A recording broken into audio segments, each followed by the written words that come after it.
एक छोटा सा गांव था। वहां पर एक आदमी पहाड़ पर पत्थर तोड़ने का काम करता था। उसको अपनी जिंदगी से कोई गिला शिकवा नहीं था। पूरा दिन वो काम करता, मेहनत करता। दिन के एंड में जो थोड़ा बहुत पैसा मिलता वो जा करके अपने परिवार के साथ में थोड़ा सा टाइम स्पेंड करता और चैन से सो जाता। तो एक दिन रोज की तरह वो अपना काम खत्म करके अपने घर की तरफ जा रहा था। तो रास्ते में चलते चलते उसके मन में ख्याल आया कि ये भी कोई जिंदगी है कि सुबह से शाम तक मैं पत्थर तोड़ने का काम करता हूं और एंड में मेरे को थोड़े से पैसे मिलते हैं, जिसमें मुश्किल से मेरा और मेरे परिवार का गुजारा हो पाता है। काश कुछ ऐसा हो जाए कि कहीं से मुझे कोई ऐसी शक्ति मिल जाए कि जो भी मैं चाहता हूं वो सच हो जाए। वो अपने घर पर गया, उसने खाना खाया, लेकिन उसका ध्यान खाने की तरफ नहीं था। उसके दिमाग में यही ख्याल चल रहा था। उसके बाद में वो यही सोचते सोचते सो गया। फिर नींद आने के कुछ देर बाद उसको एक सपना आया। सपने में उसने देखा कि रोज की तरह वो अपना काम खत्म करके अपने घर लौट रहा था। रास्ते में उसने एक बहुत ही बड़ा घर देखा और उसके मन में आया कि काश ये घर मेरा होता और मैं इसका मालिक होता। और उसके सोचते ही वो उस घर का मालिक बन गया। उसको यकीन ही नहीं हो रहा था कि जो उसने सोचा वो बन चुका है। लेकिन उसकी खुशी ज्यादा देर नहीं टिक पाई, क्योंकि उसको एकदम से एक शोर सुनाई दिया। उसने अपने घर के बाहर देखा कि एक बहुत बड़ी रैली निकल रही है, जिसमें बीचों बीच एक पॉलिटिशियन है जो ऐसे ऐसे हाथ हिला रहा है। और वहां पर जितने भी लोग खड़े थे सब उसके नाम के नारे लगा रहे थे। उसके आगे हाथ जोड़ करके खड़े थे। सब उसको देखने के लिए तड़प रहे थे।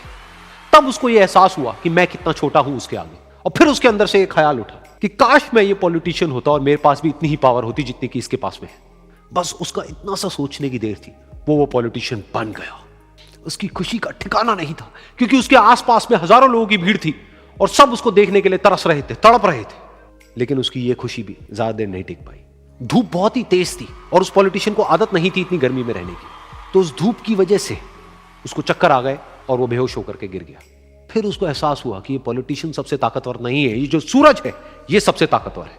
और उसके मन में आया कि काश मैं ये सूरज बन जाऊं तो मेरे आगे कोई नहीं टिक पाएगा। और उसका इतना सा सोचने की देर थी और वो सूरज बन गया। और वो खुशी से पागल हो गया, क्योंकि पूरी दुनिया को वो ही रोशन कर रहा था और पूरी दुनिया में ऐसा कोई नहीं था जो कि उसकी रोशनी को रोक सके। लेकिन उसकी ये खुशी भी ज्यादा देर टिक नहीं पाई, क्योंकि कुछ ही देर बाद आसमान में कुछ काले बादल आए जिन्होंने कि उस सूरज की रोशनी को रोक दिया। फिर उसको यह एहसास हुआ कि इस दुनिया में ऐसा भी कोई है जिसमें दम है उसकी रोशनी को रोकने का। और उसके मन में एक ख्याल उठा कि काश मैं वो बादल बन जाऊं। और वो बादल बन गया और आसमान में उड़ने लगा। उसको ऐसा लगा कि मैं आसमान में उड़ रहा हूं और अब मैं जहां चाहे वहां जा सकता हूं। लेकिन कुछ देर बाद वहां पर एक बहुत तेज हवा का झोंका आया जो कि उन बादलों को उड़ा करके ले गया। और फिर उसे ये समझ आया कि ये जो बादल हैं वो सूरज की रोशनी को तो रोक सकते हैं, लेकिन हवा को नहीं रोक सकते। ये हवा उनको बहा करके ले जाती है। फिर उसके मन में आया कि काश मैं ये हवा बन जाऊं।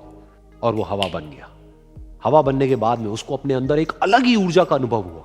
वो चाहे तो आराम से बहता और चाहे तो आंधी बन करके, तूफान बन करके जिसको भी चाहे उड़ा करके ले जाता। उसको ये विश्वास होने ही लगा था कि इस दुनिया में सबसे ज्यादा शक्तिशाली मैं हूं। लेकिन तभी उसके सामने आया एक पहाड़। उसने अपनी पूरी ताकत लगा दी, लेकिन उस पहाड़ को वो इतना सा भी नहीं हिला पाया। तब उसको यह एहसास हुआ कि इस दुनिया में कोई है जो हवा से भी ज्यादा शक्तिशाली है, जिसमें दम है उस हवा को रोकने का। फिर उसके मन में आया कि काश मैं ये पहाड़ होता। और वो पहाड़ बन गया। लेकिन हर बार की तरह इस बार भी उसकी खुशी ज्यादा देर तक नहीं टिक पाई। उसको एक जानी पहचानी सी आवाज सुनाई दी और साथ ही साथ उसको दर्द होने लगा, जैसे कि कोई है जो उसको तोड़ रहा है, उसको मार रहा है। तो दर्द से वो चीखने लगा और उसके मन में आया कि काश मैं वो बन जाऊं क्योंकि इस पहाड़ को तोड़ने का दम रखता है। लेकिन इस बार उसकी ये ख्वाहिश पूरी नहीं हुई। वो रोने लगा, चीखने लगा, चिल्लाने लगा। उसने अपनी पूरी जान लगा दी, लेकिन इस बार वो नहीं बन पाया। उसका दर्द बढ़ता ही चला जा रहा था और दर्द की वजह से एकदम से उसकी नींद खुली और सामने शीशा था। उसने शीशे में देखा और उसको समझ आया कि सपने में मैं वो क्यों नहीं बन पा रहा था जो मैं बनना चाहता था, क्योंकि असलियत में मैं वो ही हूं।